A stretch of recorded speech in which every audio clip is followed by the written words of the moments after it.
Bom, e por falar em obra, gente, é um sufoco, né? Quando você tem sua casa, seu apartamento e começa a ter goteira, problema com infiltração, pingos de água que caem do teto, mancha de mofo na parede. E aí, olha, quando aparecem esses problemas, é sinal de que realmente algo não vai bem com a construção, né? Então tem que ficar de olho, porque as infiltrações começam pequenininhas, mas acabam até correndo o risco de condenar a estrutura todinha interna. De tão antiga, a infiltração criou estalactites no teto da garagem. A água que vinha da piscina e do jardim pingava nos carros no subsolo. Gotejamento importuno, né? Suja. O que parecia só um incômodo, os engenheiros diagnosticaram como risco e os moradores resolveram enfrentar 6 meses de obras. Quem já passou pela experiência sabe que consertar infiltração, vazamento não é nada agradável. Normalmente é preciso quebrar parede, piso, o que encarece a obra, provoca transtornos e faz muita gente adiar a reforma. Mas como identificar os casos em que adiar é um perigo? Quando nós temos uma mancha no teto ou poucos pingos de água, sem o comprometimento da estrutura, pode-se dizer que pode-se esperar um pouco mais. Agora, num caso específico como esse, onde já tem ferragem exposta, deteriorando, aqui dá para se ver muito bem o ferro aparecendo, os estribos aparecendo, pode ter um comprometimento sério. Se o vazamento não for tratado, a água pode se infiltrar e corroer a ferragem. Os ferros incham e esse movimento provoca pequenas fissuras no concreto, que com o tempo pode se desprender e cair. Uma das principais causas é a falha na execução das tubulações e instalações hidráulicas e a outra são falhas nos processos de impermeabilização em lajes que estão ao ar livre ou estão em contato com água de chuva. Manutenção é fundamental. Quanto mais se adia o reparo, mais caro sai o conserto. Cada morador deste prédio vai pagar R$15 mil para ficar livre das infiltrações e recuperar o sono. Durante um bom tempo, nós acho que não vamos ter mais problema. Dá para dormir tranquilo agora. Sossegado. Márcio Raskorski está aqui com a gente. Márcio, boa tarde. Boa tarde, Nosso especialista em condomínio. Não adianta fazer gambiarra numa hora dessa, né, Márcio? Mas esse é o problema. Os condomínios vão deixando. Sabe quando as pessoas começam a se preocupar? Quando começa a pingar no carro. As pessoas têm amor pelo carro. E aí, quando começa a manchar o carro, todo mundo começa a correr atrás. E aí já é sinal que está muito avançado realmente o vazamento, a infiltração, e aí a obra sai cara. Agora, Márcio, infiltração é um problema que sempre sai, assim, provoca muita discussão em condomínio. Eu moro em prédio, já passei por isso várias vezes.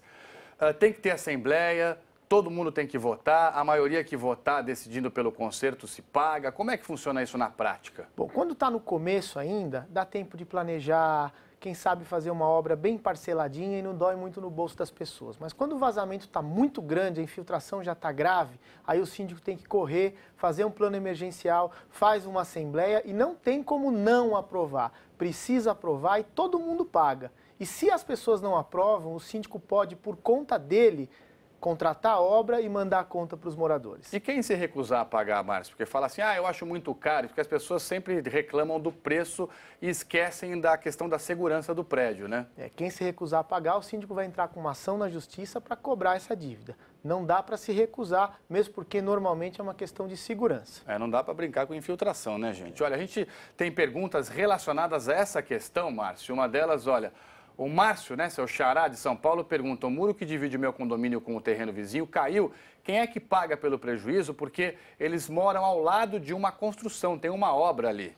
Se o muro do condomínio estava em ordem e aí começou a obra no terreno ao lado e aí caiu o muro, quem se responsabiliza é a construtora do terreno ao lado. Por isso que toda vez que vai começar uma obra, é bom fazer um relatório fotográfico. Essa aqui é até uma foto, Márcio, ó, do muro que desabou. O vizinho que mandou a pergunta tirou a foto e mandou pra gente. Tá vendo a situação? Quer dizer, então quem paga é quem está fazendo a obra ali, né? Possivelmente a obra que causou tudo isso e é o dono da obra que vai pagar. Bom, vamos fazer mais umas perguntinhas? Vamos lá? Depois do Márcio, tem a Michele que diz o seguinte: a construtora disse que iria fazer reparos na minha casa. Já estou aqui há 4 meses, muita coisa estragou, até agora ninguém apareceu. E aí, Márcio, ela reclama para quem? Ela faz um laudo, tira fotos, manda uma carta para a construtora e dá um prazo. E se a construtora não cumprir a obrigação dela, infelizmente ela vai ter que ir para o judiciário. Se for uma causa pequenininha, ela vai para o pequenas causas que resolve rapidinho.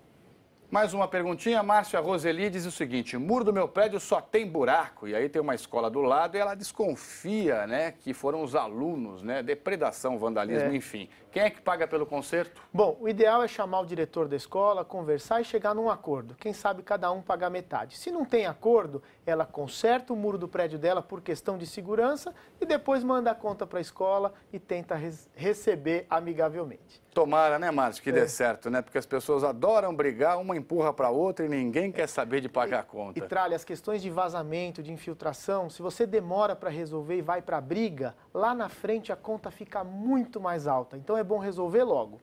Márcio, brigadão, bom fim de semana e a semana que vem a gente tem você de volta aqui com todo prazer. É isso aí, obrigado. Obrigado, viu, Márcio? Obrigado.